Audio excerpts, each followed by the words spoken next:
Ora, bom dia. Aqui estamos para vos apresentar as leituras do próximo domingo, que é o segundo domingo da Quaresma. Tradicionalmente temos sempre o Evangelho da Transfiguração e neste ano temos a vocação de Abraão. Vou ler-vos este primeiro texto do Êxodo.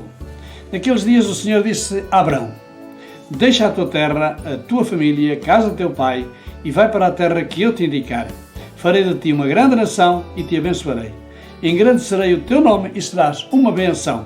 Abençoarei a quem te abençoar, amaldiçoarei a quem te amaldiçoar, e por ti serão abençoadas todas as nações da terra. Abraão partiu como o Senhor lhe tinha ordenado.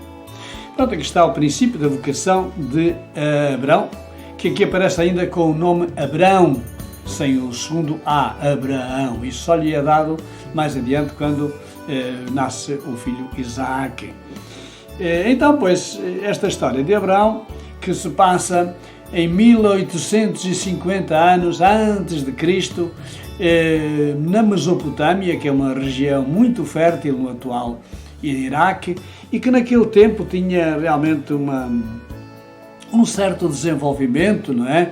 A terra entre os dois rios, Eufrates e Tigre, e que, portanto, aí havia já técnicas agrícolas muito avançadas, havia já escolas de ensino superior, havia uma certa organização de Estado muito eficiente, havia leis muito sábias e tribunais que administravam justiça.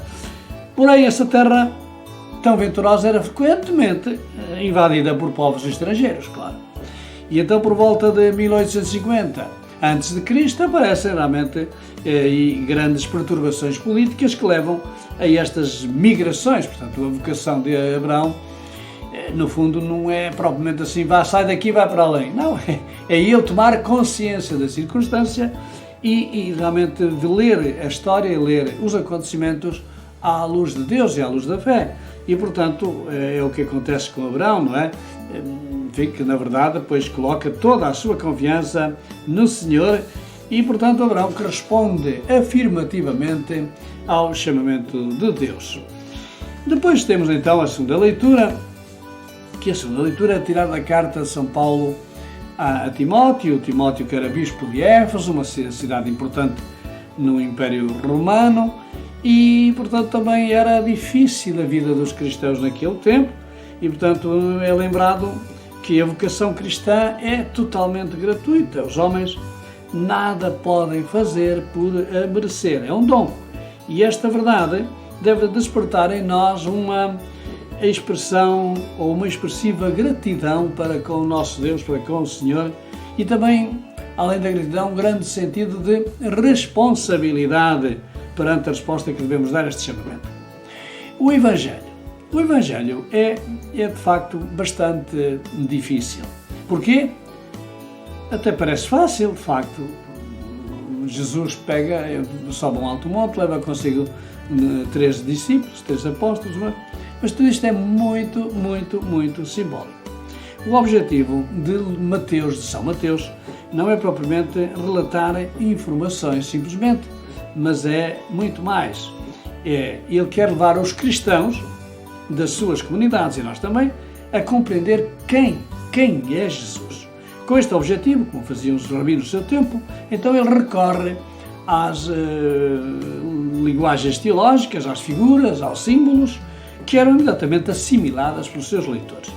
Isto faz-nos lembrar realmente aquela passagem também em que Moisés vai ao alto do monte, não é? Sobe um alto monte, não é? E, portanto, aí também ele recebe a lei, não é? Êxodo 24, não é? Ele também vai após 6 dias. É interessante esta expressão, que aparece também logo no princípio, não é? 6 dias depois, não é? E então Moisés também não foi sozinho, também levou consigo 2 dos seus discípulos, envolvido também por uma nuvem, e na montanha a sua face também ficou transfigurada pela luz da glória de Deus.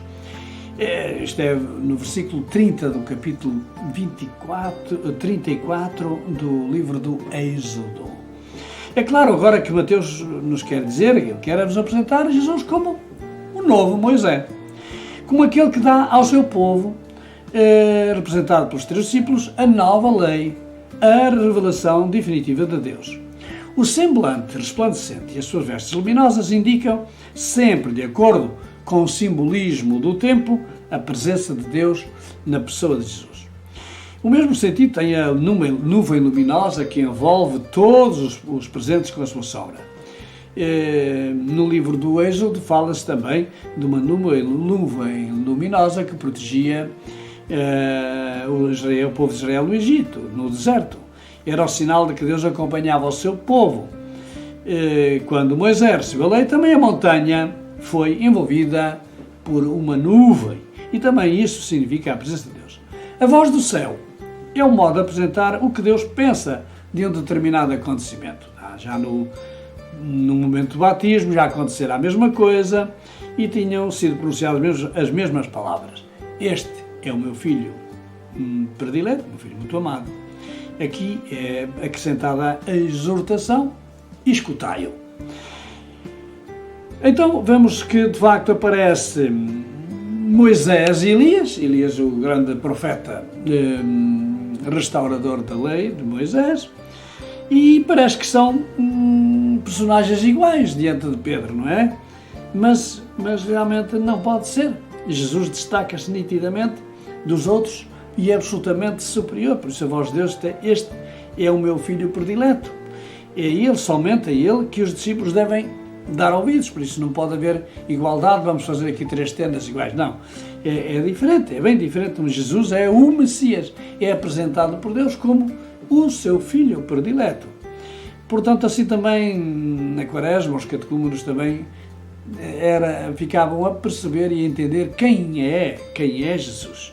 Jesus indicará ao discípulo o caminho que deve percorrer. Este deverá segui-lo na doação da própria vida, como Jesus fez. Antes de ser chamado, o catecúmeno escutava muitas pessoas. Algumas conduziam ao bem, outras ao mal, ao egoísmo, às festas, aos bailes, etc. Mas agora, guiado pela palavra de Deus, como o povo de Israel, iluminado pela lei e pelos profetas, o catecúmeno finalmente encontra Cristo. Ele sabe agora que todas as demais luzes se apagaram, somente Jesus permaneceu como a única luz da sua vida. Portanto, vemos a beleza destas leituras, deste segundo domingo da Quaresma, e que realmente o Salmo tão belíssimo, tão belo, não é? Esperamos, Senhor, a vossa misericórdia, pois mostra como a palavra de Deus é reta, é o Salmo 32, como os olhos do Senhor estão voltados para os que o temem, para os que esperam na sua bondade, para libertar da morte as suas almas e os alimentar no tempo da fome. A nossa alma espera ao Senhor, é o nosso auxílio, o nosso amparo e protetor. Venha sobre nós a vossa bondade, porque em vós esperamos. É uma prece muito bela que cada um de nós deve rezá-la no íntimo do seu coração. E acho que eu vos convido a cada um de vós a pegar neste Salmo 32 e lê-lo devagar e fazê-lo verdadeiramente oração. Então, uma boa Quaresma e até à próxima semana, se Deus quiser.